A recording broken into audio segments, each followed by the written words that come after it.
नमस्कार दोस्तों, career competition time के यूट्यूब चैनल पे आपका स्वागत है। आज हमारा संस्कृत का जो कवि परिचय है उसका अगला सेट होगा। इसमें 50 क्वेश्चन होंगे। ये सारे आए हुए प्रीवियस पेपर हैं, वो चाहे TGT, PGT, LT, GIC, JPSC, मतलब आरपीएससी, इन सब के लिए काफ़ी इम्पोर्टेंट है। जो भी आरपीएससी राजस्थान का निकला हुआ है, जेपीएससी झारखंड का, इन सब के लिए पीसीएस का, मतलब सारे मिक्स क्वेश्चन हैं, मतलब सारे आए हुए क्वेश्चन हैं जो केवल कवि परिचय से हैं। तो इससे पहले 2 पार्ट हो चुका है, ये तीसरा पार्ट है जिसमें 50 क्वेश्चन होगा और काफ़ी इम्पॉर्टेंट क्वेश्चन है, तो ये जरूर कीजिएगा पूरा क्वेश्चन। चलिए शुरू करते हैं। पहला क्वेश्चन है इसमें, हर्षचरिता अनुसारम बाणभट्टस गोत्रम किम। तो हर्षचरित के अनुसार बाणभट्ट का गोत्र क्या है? वात्स्यायन, गार्ग्यम, पाराशरम या काश्यपम। तो इसमें कौन सा होगा पहला का? मतलब 101 से शुरू हो रहा, तो इसमें पहला का कौन सा होगा? ए नंबर, वात्स्यायन यायनम। अगला प्रश्न है, बाणस्तु डाट डाट क्या? चतुराननः, तर्काननः, पंचाननः या षडाननः। तो इसमें 102 का क्या होगा? सी, पंचाननः, बाणस्तु पंचाननः। अगला प्रश्न है, बाणस्तु पंचाननः सूक्ति किसने लिखी है? मतलब जो भी ऊपर था, ये सूक्ति किसने लिखी है? चंद्रदेव ने, मल्लिकानाथ ने, जयदेव ने या कृष्ण कवि ने। तो 103 का कौन सा होगा? ए, चंद्रदेव ने लिखा है। चंद्रदेव और जयदेव में लोग कन्फ्यूज़न, मतलब कभी कभी भ्रमित हो जाते हैं, तो इसलिए थोड़ा सा अपने अनुसार, जैसे बाणस्त पंचानना, तो बाणस्त और पापा आएगा, तो अपना जैसे बना बप्पा पापा चाचा, तो यहाँ चाचा आ जाएगा, चंद्रदेव बन जाएगा, तो इसलिए कभी गलत नहीं होगा। अगला क्वेश्चन है, पंचबाणस्तु बाणा, ये किसने लिखा? आप देखो वही दोनों की प्रश्न अगल बगल है, ये इसलिए कन्फ्यूजन हो जाता है। तो जो बप्पा पापा के बाद चाचा हो गया, तो चाचा मतलब चंद्रदेव हो गया, तो ऑटोमेटिक यहाँ जयदेव हो जाएगा। तो पंचबाणस्तु बाणा किसने लिखा है ये? तो 104 का कौन सा होगा? ए, जयदेव हो जाएगा ये। अगला प्रश्न है, बाणः कवीनाम ई चक्रवर्ती इत उक्तम, ये किसकी उक्ति है? कालिदासेन की, शोडलेन की, माघेन की या श्री हर्षेन की। तो 105 का कौन सा होगा? बी, शोडलेन की, यानी सोढल की उक्ति है ये, सोढल ने कहा है। अगला प्रश्न है, एनाम कवीनाम ई चक्रवर्ती इत वदंत विपश्यते, कालिदासः, वाल्मीकि, श्रीहर्षः या बाणः। तो 106 का क्या होगा? बाणा, ये बाण का है। अगला प्रश्न है 7 नंबर, कवीनाम मंगल दर्पः नूनम वासवदतया इतियम कास्य उक्ति, गोवर्धनाचार्यस्य, सुबंधो, बाणभट्टस्य या जल्लड़स्य। तो इसका कौन सा होगा? सी, बाणभट्ट, ये बाणभट्ट की उक्ति है। अगला प्रश्न है 108 नंबर, यानी 8वां प्रश्न, रुचिर स्वर वर्ण पदारस भाववती जगन मनोहरति, किस कवि की रचना के लिए कहा गया है?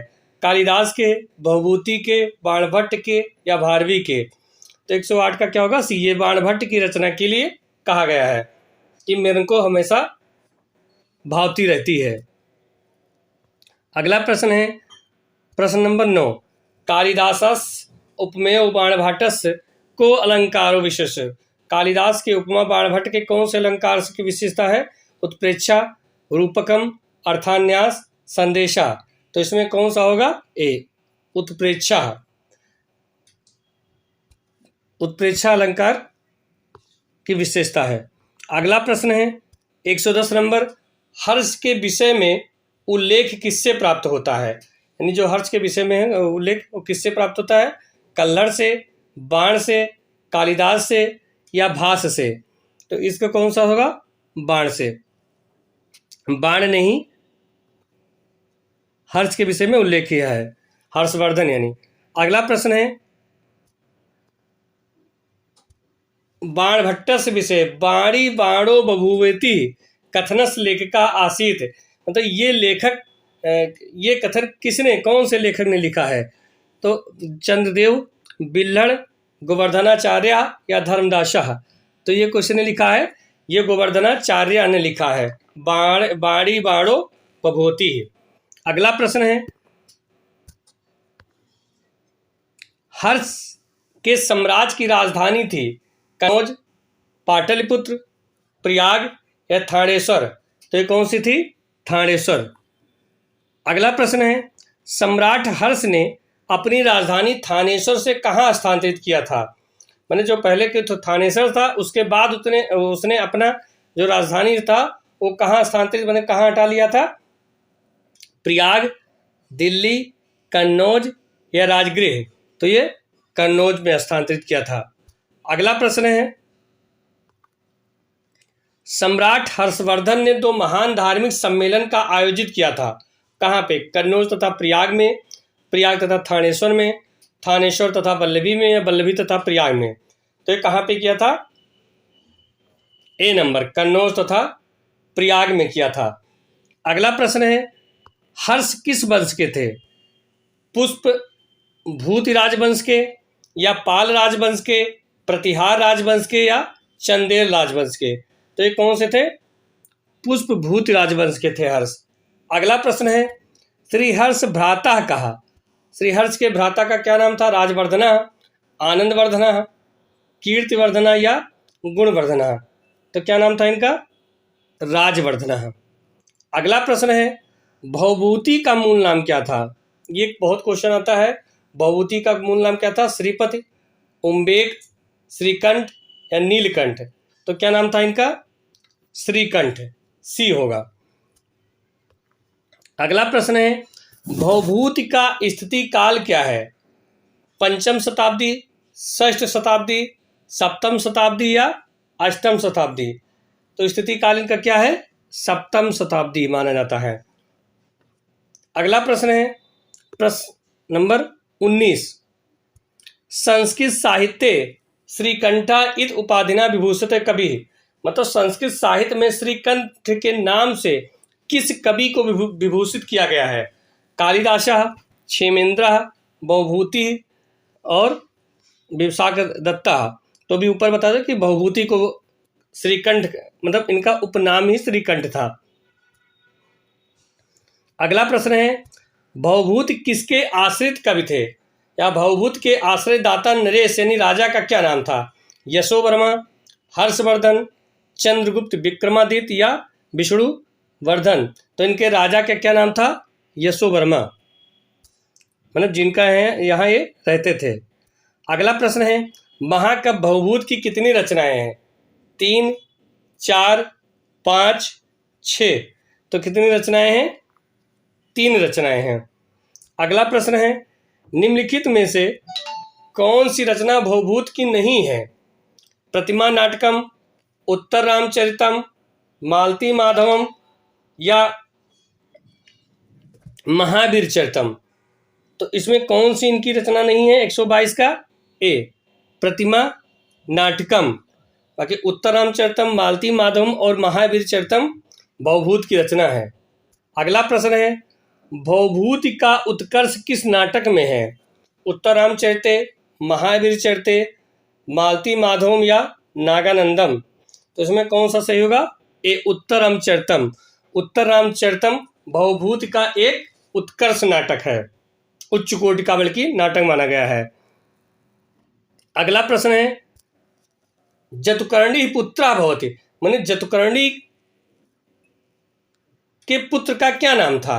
भवभूति, कालिदासः, माघः, श्रीहर्षः? 124 का ए, भवभूति, यानी भवभूति के माता का क्या नाम था? तो जतुकर्णी नाम था। अगला प्रश्न है, भवभूत ने प्रकृति वर्णन में आश्रय लिया है किसका? गौड़ी रीत का, वैदर्भी रीत का, पंचाली रीत का या गौड़ी वैदर्भी दोनों रीत का? तो इनका कौन सा होगा? डी नंबर, यानी गौड़ी और वैदर्भी दोनों रीत का आश्रय इन्होंने लिया है। अगला प्रश्न है, एको रसः करुणो रसः, करुण रसः इत कस्मतम, यानी संस्कृत के किस कवि को एको रसः करुण रसः यानी करुण रस को रसराज घोषित किसने, कौन से कवि ने किया है। अगला है कालिदासः, अश्वघोषः, बाणभट्टः या भवभूति। तो ये भवभूति है और उसका उच्च कोटि की रचना माना जाता है उत्तराम चरितम, जो करुण रस प्रधान माना जाता है। अगला प्रश्न है 127 नंबर, डाट डाट भवभूत विशेषते है, यानी भवभूत विशेषते ये उक्ति किस नाटक के बारे में कहा गया है। महावीर चरितम, उत्तराम चरितम, मालती माधवम या इनमें से कोई नहीं। तो ये अभी बताया कि उत्तराम चरितम के बारे में कहा गया है, ये उच्च कोटि की रचना इनकी मानी जाती है। अगला प्रश्न है भवभूत महाकाव्य इमं निर्गत तरंगिणी इत वर्णनति, कौन सा है, स्रग्धरा या शिखरणी या मानता या बसंतिलिका। तो इसमें कौन सा होगा, शिखरणी छंद, शिखरणी छंद का प्रयोग किया है इन्होंने। अगला प्रश्न है उत्तर रामचरिते कवि को अयम विशेषते अश्वघोषः, जयदेवः, कालिदासः, भवभूति। तो ये भवभूति अभी ऊपर से बताया गया है कि भवभूति की उच्च कोटि की रचना मानी जाती है, यानी उत्तरामचरिते की रचना भवभूत के द्वारा किया गया है। अगला प्रश्न है तरुण्यम डाट डाट भवभूतरेव तनुते, तरुण्यम, दारुण्यम, आरुण्यम या कारुण्यम। तो कौन सा होगा 130 का डी नंबर, कारुण्यम, यानी भवभूत की जो तनुत माने रचना प्रदान की गई वो कौन से रस में है, तो करुण रस में है वो। अगला प्रश्न है उत्तर रामचरितस्य रचनाकारा का, उत्तर रामचरित के रचनाकार कौन है, कालिदासः, शूद्रकः, भवभूति या भाषा। तो ये भवभूति है। अगला प्रश्न है श्रीकंठ पद लांछनः पदवाक प्रमाण तत्वज्ञः, कौन, भाषेण, भवभूतिनः, श्रीहर्षेण या अश्वघोषेण। तो ये कौन सा होगा, भवभूतिनः, यानी भवभूत का ही श्रीकंठ पद के लाक्षण से विभूषित किया गया है। अगला प्रश्न है इनके पिता का नाम, यानी नीलकंठ जिनके पिता का नाम था, जतकर्णी जिनके माता का नाम था और गुरु का नाम ज्ञाननिधि था, वो किस कवि के बारे में कहा जाता है। तो वो विशाखदत्त, भर्तृहरि, राजशेखर या भवभूति। तो किस कवि के बारे में कहा जाता है, 133 का डी, भवभूति, यानी भवभूत के पिता का नाम क्या था, नीलकंठ, माता का नाम था जतकर्णी, गुरु का नाम था ज्ञाननिधि और इनका उपनाम था श्रीकंठ। ये ध्यान रखिएगा, नीलकंठ और श्रीकंठ में कंफ्यूजन है। तो नीलकंठ इनके पिता का नाम था और श्रीकंठ इनका उपनाम, बल्कि भवभूति का उपनाम कहिए, उपनाम जो था वो था श्रीकंठ और नीलकंठ इनके पिता का नाम था। अगला प्रश्न है उदयपुरस्य राजा जगत सिंह वर्णम जगन्नाथा कसिमन ग्रंथे अकरोत्, यानी उदयपुर के राजा जगन्नाथ का किस ग्रंथ में वर्णन किया गया है, प्राण भरणे, जगत भरणे, यमुना भरणे या गंगलाहरणम। तो इसमें किसका वर्णन किया गया है, जगत भरणे में। अगला प्रश्न है 135 यानी 135 नंबर का प्रश्न है कस्य काव्यम विदोष औषधम, माने कौन से काव्य को विद्वानों की औषधि कहा गया है या विद्वानों के लिए औषधि माना जाता है। नैषधम विद्वोषधम प्रसिद्धम अस्ति, कौन सा, या नैषधीय चरितम को विद्वानों की औषधि कहा गया, उसके कवि कौन है, भारवी, माघ, श्रीहर्ष या कालिदास। तो उसके कवि कौन है, श्रीहर्ष जी को कहा जाता है। अगला प्रश्न है प्रश्न नंबर 136 है तांबूल द्वयमासनम चा लभते या कानकुब्जेश्वराद असिमन कथने या इत पदेन कश्य महाकवि निर्देश है, या कह कवि स्वाश्रय धातु राज्ञः तांबूल द्वयम लभते इस्मा, कौन सा, माघस, श्रीहर्षस या दंडिना या भारवे। तो ये श्रीहर्ष है। अगला प्रश्न है प्रश्न नंबर 137 उत्प्रेक्षा अलंकार में सामर्थ्य कवि है, मतलब उत्प्रेक्षा अलंकार में सामर्थ्य कौन कवि कौन से हैं, उनका क्या नाम है?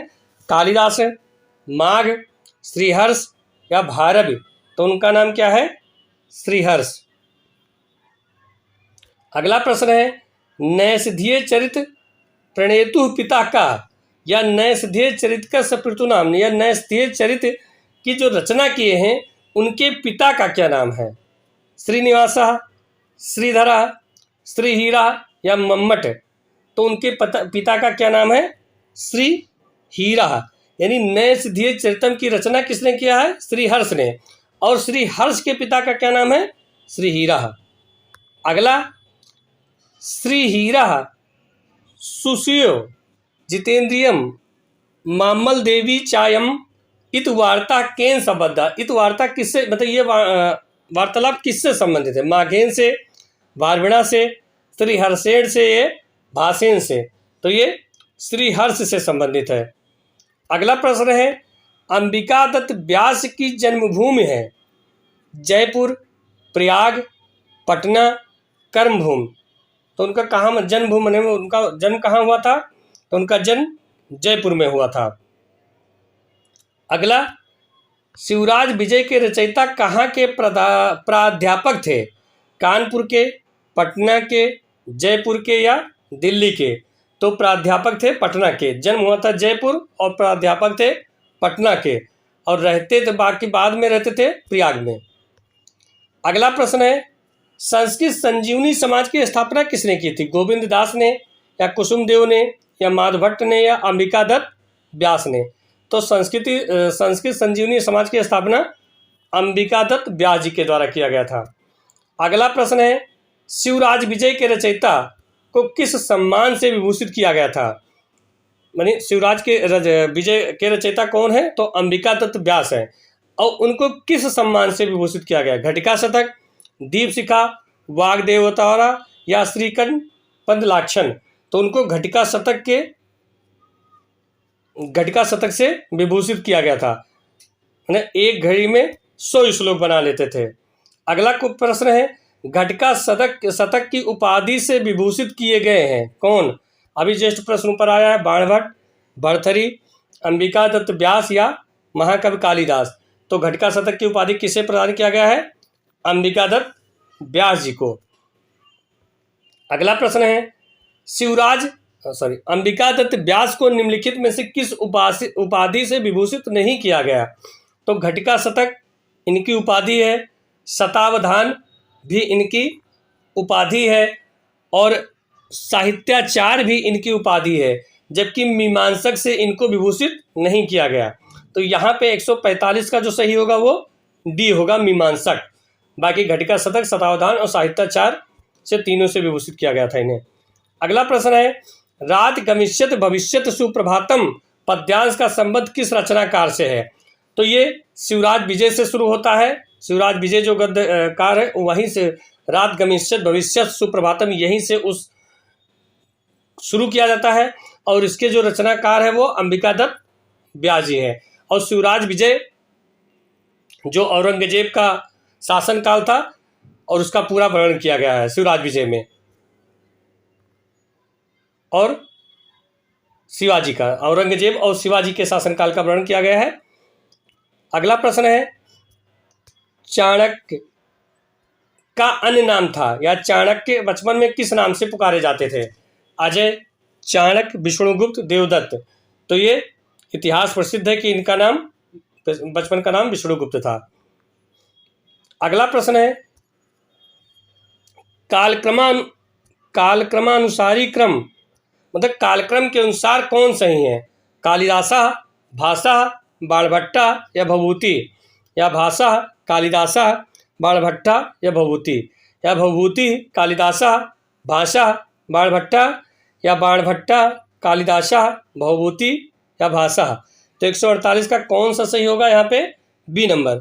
पहले भास जी हैं, फिर कालिदास जी हैं, फिर बाणभट्ट हैं, फिर भभूति हैं। अगला प्रश्न है, निम्न में से पूर्व से पर की ओर, यानी पहले से बाद की ओर का सही कालक्रम बताइए।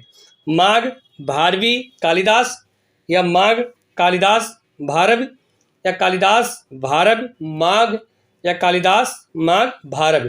तो इसमें कौन सा सही होगा? 149 का सी नंबर। पहले कालिदास, फिर भारव और फिर माघ।